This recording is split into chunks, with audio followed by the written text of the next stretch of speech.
exposure is very real. Yeah. So you hit the nail on the head, sir. Ooh, how about that? I rarely get that. Give us your Happy Gilmore review. Yeah, let's do the Happy Gilmore because we have Brad Shammo. Of course, Brad's partner was Vern Lundquist. And I'll start there.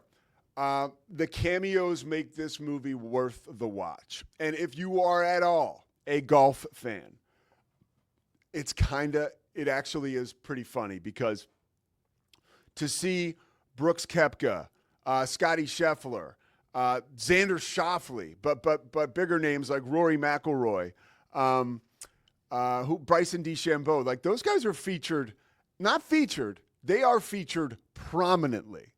As is Vern. Vern has a much bigger role, I feel like, than he did the last time. And my expectations, this is the most important thing I can tell anybody about watching Happy Gilmore 2. Like, do not, if you carve out a Friday or Saturday night or whatever your big night is to watch this, you will be disappointed. You will. You will be disappointed. If you make time for this movie, you're not going to like it. If you allow this movie to seep into your life at the right time, and you'll know when that time is, and you know what I'm talking about, right? You know what I'm talking about.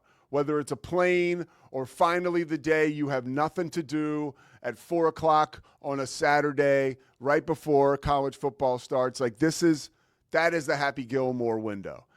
Do not fool yourself and think that you're going to witness anything like the first one. I also think it's tough for people that like the first one to like the second one in the same respect because we've all evolved. I mean, I was in high school, I think, when the first Happy Gilmore came out. You know, I was all about like the silly, goofy humor. And, some of it holds up. I mean, some of that same humor I did really laugh out loud. But I want to give some of the cameos. Like this is who you're in for. And we mentioned about being too online. I have my phone right there in my holster all movie long because, and again, I watched it in two different clips. I watched the first 45 minutes of Christie's on Sunday, and then I watched the rest yesterday afternoon. So obviously, Steve Buscemi's in it. Not obviously. Steve Buscemi's in it. Ken Jennings, Jeopardy host. John Daly. Kelsey Plum is in it. Along with, and I didn't even know this guy, Grammy-winning producer Andrew Watt. That's how, by the way, I know that my pop culture identity, my ability to assess what's important has gone down because I had to Google who a lot of these people were. Eric Andre's in it. Dan Patrick, pretty hefty role. And then you get into, like, the golfers, right? Sadie Sandler's in it, by the way. Ben Stiller. Alex Earle. Cameron, Treasure Wilson, Paige Spurnack, the female golfer who's a big hit on Instagram. I think that's a safe way to say it. She's in it. Blake Clark, John Lovett. I don't know. Oh, John Lovitz. Yeah. I think they put his name wrong, right? Yeah. And let's see. Travis Kelce, Bad Bunny. I mean, Bad Bunny's got a huge role, by the way, and he's very funny.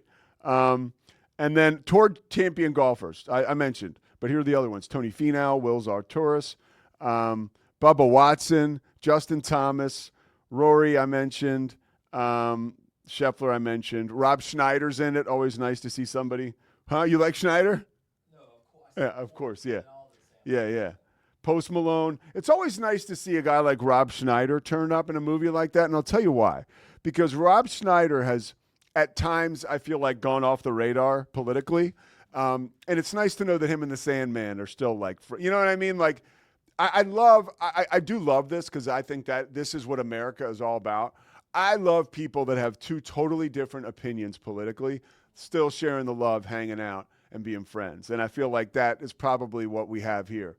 And then let's see, Eminem is in it. So it's really good, man. I'm sorry. I just said that. That was a lazy comment. It's interesting to watch. The cameos keep it fresh. If this movie did not have the cameos, it wouldn't be any good at all. Truthfully, it wouldn't be any good at all. Lest anyone think this movie is about anything more than the celebration of this wonderful memory we all had when we were younger. That was Happy Gilmore. And yes, I love Adam Sandler. but alone he couldn't carry this train wreck. You need the golfers. And I think he would be the first to admit that. I was wondering what it must have taken to get him to do this, whether it was his idea or whether it was someone else's, because even though the movie's no good, I think it still made more money than any movie going right now. As far as how those metrics are measured, like streaming wise. So I just people are watching, and I'm one of those people. And I will give it. Let's see. Let's do stars. I'd give it 2 stars. I would give it 2 stars only because of the cameos. If there were no cameos, I would give it 1. I would. But the cameos make it. I'm not going more than 2 stars. Movie's not for everybody. You may watch it and have no idea who these people are, which means you shouldn't be watching it. But anytime I get to hang out with these golfers Scotty Scheffler, there's a point in the movie, I'm going to spoil it, where Scotty Scheffler knocks a guy out on a golf course and the police are coming to arrest him on the golf course. And he says, "Oh, not again." I mean, and that was I laughed out loud. So the golfers, I think, were my favorite part of the movie, watching those guys, knowing how good they are, and seeing how much this movie obviously meant to them, that they were collectively the best golfers in the world, would get together and be a part of this. So it was a fun movie. I recommend it. But remember, don't put it in a block of an important piece of time for you, because you won't be happy. All right, the Pete Souza Show. We're wrapping it up today on a Tuesday. We will be back tomorrow. We're going back out to Southern California because why wouldn't we, right? But really because Matt Mosley's out there with Ed Werder. And you can make sure you are checking your Doomsday podcast feed on the Rogue Media Network, because Matt Mosley and Ed Werder are busy posting videos. I think Matt had an interview. Who do you have an interview with last night? George Pickens. Come on, dude. Why are you even watching this? Go click on that, all right? And we'll have Mosley tomorrow, the Pete Souza Show. See you guys. It's the Pete Souza Show. Sports. We definitely love our relationship and love Extraco. It's been an amazing experience. They made the PPP process easier. They were reaching out to me saying, "What can I do to help you?"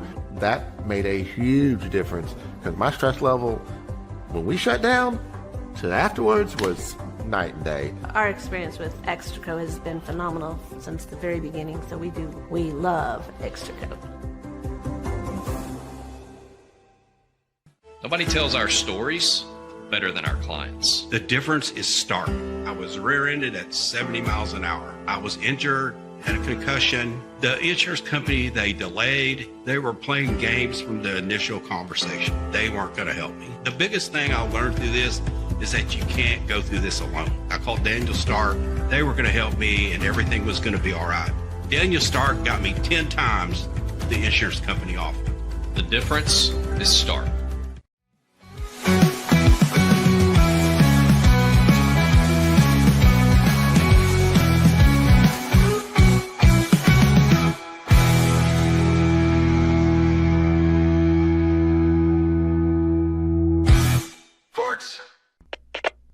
We